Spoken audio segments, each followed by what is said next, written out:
Marie-Paul nous parle. Je t'aime, ô mon Dieu. Texte du journal Le Royaume, numéro 65, novembre-décembre 1988. Est-il plus beau sentiment que celui de l'amour? Bien compris, l'amour peut transformer le monde. La vraie valeur du mot « aimer » se trouve en Dieu, qui en est la pierre angulaire, car Dieu est amour. C'est d'abord par amour qu'il a créé le monde, et c'est par amour qu'il lui a donné un roi, le roi de la création, en créant Adam et Ève sa compagne. Par amour, Dieu les plaça dans les délices du paradis terrestre, un jardin en Éden où ils pouvaient goûter un bonheur sans égal, dans un décor unique. Dieu les créa à son image et à sa ressemblance, et leur donna la possibilité d'être en relation constante avec lui. Leur plus grand bonheur était certainement cette familiarité avec Dieu et sa loi. Adam et Ève avaient tout reçu. Il convenait que Dieu leur fasse mériter ce bien offert avec amour, comme preuve de leur amour pour lui. Voulant leur donner la vie en plénitude, Dieu leur laissa entière liberté d'adhérer à sa volonté. Soumis à l'épreuve, ils n'ont pu, malheureusement, résister à la tentation et ont vu disparaître toutes leurs prérogatives de seigneur et maître, couronnés de gloire et de splendeur.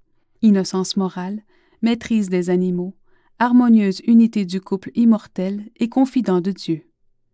Le dialogue d'amour étant rompu, il fut réduit soudainement à subir la difficulté, la souffrance et même la mort. Or, Adam, c'est chaque homme avec son péché, et la plus grande épreuve pour l'humanité fut certainement de perdre cette relation constante, cette familiarité avec Dieu, l'amour par excellence. Devant l'immense détresse du couple originel, Dieu, toujours par amour, lui promit un sauveur, promesse de salut, qu'il fit annoncer par les prophètes au cours des siècles. Dieu a tant aimé le monde qu'il a donné son Fils unique pour que tout homme qui croit en lui ne périsse pas, mais ait la vie éternelle. Jean 3, verset 16. Le Fils est venu vivre en Dieu et en homme le drame du dialogue d'amour entre Dieu et les hommes. Bien qu'annoncé, il ne fut pas reconnu, car la sagesse de Dieu est folie pour les hommes. Le Fils parlait de son Père qui est aux cieux. « Si vous me connaissiez, vous connaîtriez aussi mon Père. » Jean 14, verset 7. Ainsi, pour bien connaître le Père, il nous faut connaître le Fils, nous modeler sur lui, ce qui favorisera toujours plus notre union intime avec lui. Comme conséquence logique, un autre amour grandira et s'approfondira en notre cœur, l'amour des autres. Voilà qui rejoint la parole évangélique. Aimez-vous les uns les autres, comme je vous ai aimé moi-même. Jean 13, verset 34. C'est l'amour, toujours l'amour, et nous serons jugés sur l'amour. Ils se condamnent eux-mêmes, ceux qui préfèrent les ténèbres à la lumière et qui refusent de croire en celui qui est l'amour, venu pour le salut du monde. Plus nous avançons dans l'amour vrai, plus précieux nous apparaît le don de la foi, foi vivante qui nous rappelle que Dieu nous a adoptés pour ses enfants et qu'il a accompli en nous ses desseins d'amour.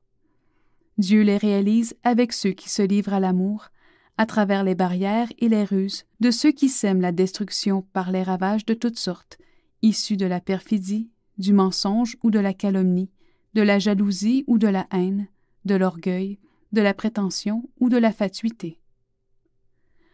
Jetons un voile de silence sur le tumulte de la terre couverte de scandales où l'on n'entend que cris de haine et clameurs de vengeance. Ayons pitié des victimes des guerres fratricides et des tristes fléaux, conséquences de l'orgueil de l'homme et de l'apostasie quasi générale, conséquences logiques des graves infidélités qui tissent notre histoire. Contemplons l'amour, admirons le don de Dieu fait à l'humanité, savourons la noblesse des âmes qui se retrouvent en Dieu, qui l'adorent et qui l'aiment, qui l'adorent dans sa création et qui l'aiment en aimant les autres. Demandons-lui pardon pour tant d'offenses contre ce grand précepte de l'amour. L'amour de Dieu. En gardant mémoire de l'amour de Dieu, proclamons les merveilles du passé comme le geste du Dieu invisible qui a manifesté sa puissance à travers les âges et faisons acte de foi par un engagement personnel et commun pour renouveler la civilisation de l'amour. Que notre attention soit en éveil pour témoigner notre foi en Dieu et en ses œuvres. Avec une espérance de paix dans le cœur, continuons à travailler au bien de la cité de Dieu, qui sera la cité de la paix. Je t'aime, ô mon Dieu, pour le grandiose spectacle de la création et tout ce qui en fait la richesse et la beauté.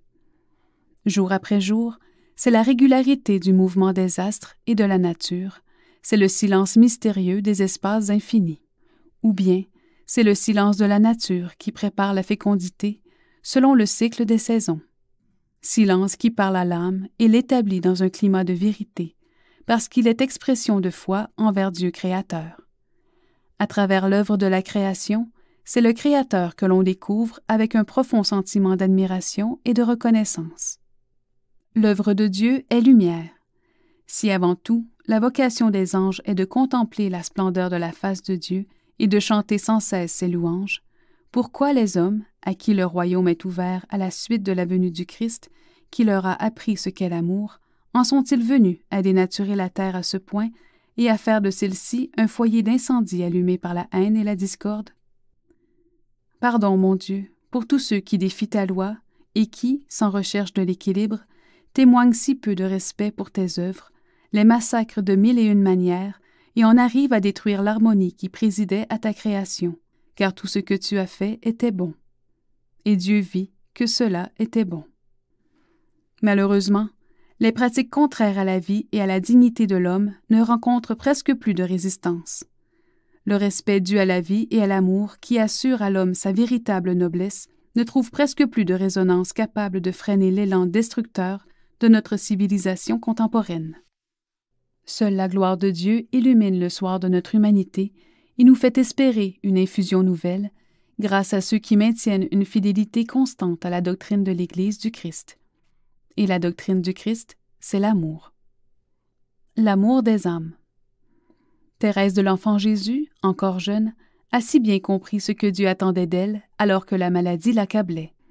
Elle comprit que l'Église avait un cœur et que ce cœur était brûlant d'amour. La petite Thérèse avait compris que l'amour vrai incite au don total de soi-même. Voilà pourquoi elle ne cesse de s'offrir à Dieu comme victime d'Holocauste, d'une manière spéciale pour aider les prêtres et les missionnaires. Toujours l'amour préside à chacune de ses actions, ce qui fait sa force et sa joie. Dans ses épreuves, elle se confie à Dieu avec amour, sachant qu'on peut atteindre la plus haute perfection sans mortification extraordinaire par la sanctification de la vie quotidienne dans l'amour. Cette sainteté peut être pratiquée partout et par tous, dans la rue, à l'atelier, au bureau, dans les affaires, en famille, etc. Sa mission était d'aimer en parlant simplement à Dieu comme un enfant avec ses parents. Il en fut ainsi jusqu'à sa mort survenue à 24 ans des suites de la tuberculose. Mon désir, là-haut, est de travailler encore plus pour l'Église et pour les âmes, disait-elle avant de mourir. Sa vie s'est consumée dans l'amour de Dieu et des âmes. Je t'aime, ô mon Dieu, pour tant d'exemples de vie, ces joyaux d'Holocauste où la vie physique est sacrifiée volontairement, afin que s'épanouisse dans l'amour le plus intense la vie spirituelle que le Fils nous a redonnée, alors que, sur le calvaire, se jouait le drame de l'amour. Le Fils de Dieu est venu en ce monde, vivre son amour et nous en faire entendre l'ardent appel. Un tel amour appelle la réciprocité. Sur terre, le Fils a obéi à son Père et son obéissance, totalement libre, s'est révélée pleinement jusqu'au drame de la croix. Jusqu'à la fin, le Fils a glorifié son Père et ensuite le Père a glorifié le Fils. L'amour vrai est exigeant. Il faut accepter de suivre le Christ sur la route qu'il nous a tracée, celle qui nous conduit au scandale de la croix, qui n'est autre que le scandale de l'amour vrai qui conduit à la liberté. Voilà la sagesse de Dieu, folie pour le monde égaré. Je t'aime, ô mon Dieu, pour ce don gratuit de l'amour, offert également à tous pour le salut de tous les hommes, pécheurs que nous sommes, sans aucun mérite de notre part. Tu nous demandes d'aimer même nos ennemis, car l'amour a pour loi le pardon sans limite.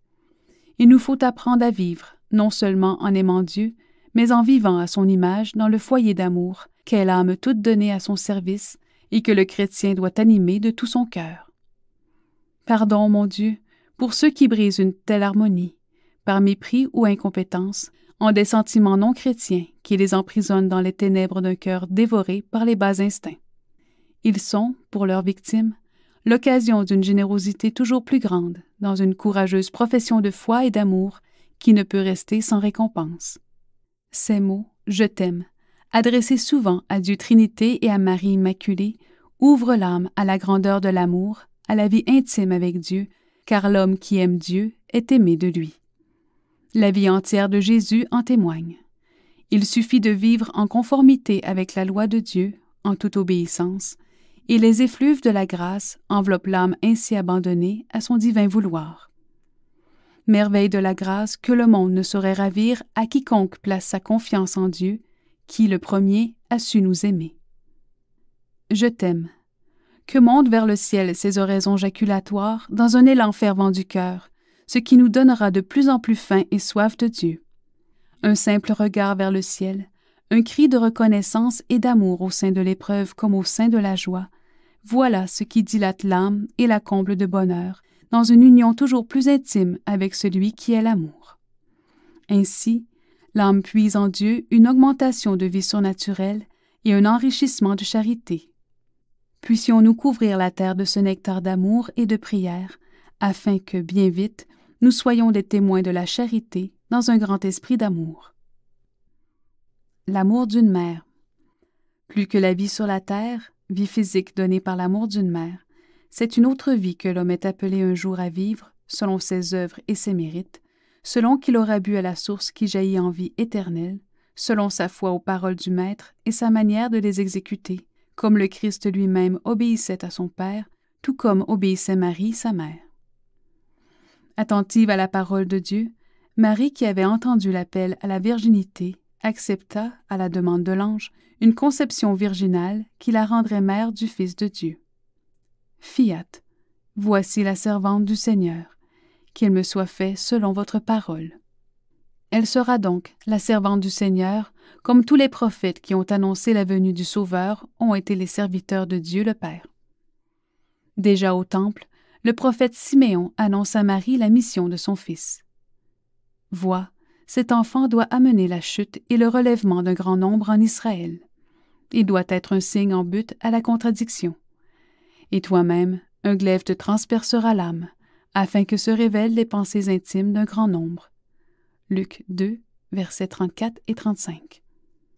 Marie a souffert, mais elle a surtout aimé, transfigurant sa maternité physique en maternité spirituelle, lorsque sur la croix, Jésus lui dit « Femme, voici ton fils. » Et à Jean « Voici ta mère. » Jean 19, verset 26. Maternité spirituelle qui se prolonge dans le peuple de Dieu, dans l'Église fondée par son Fils, qui en a remis le pouvoir à l'apôtre Pierre. Et Marie, dans la foi, soumise aux mêmes obscurités, va aider les apôtres avec courage et confiance dans l'attente de l'Esprit Saint. Maternité spirituelle qui va rayonner dans les siècles des siècles, si bien qu'elle sera nommée un jour Mère de Dieu et Mère de l'Église.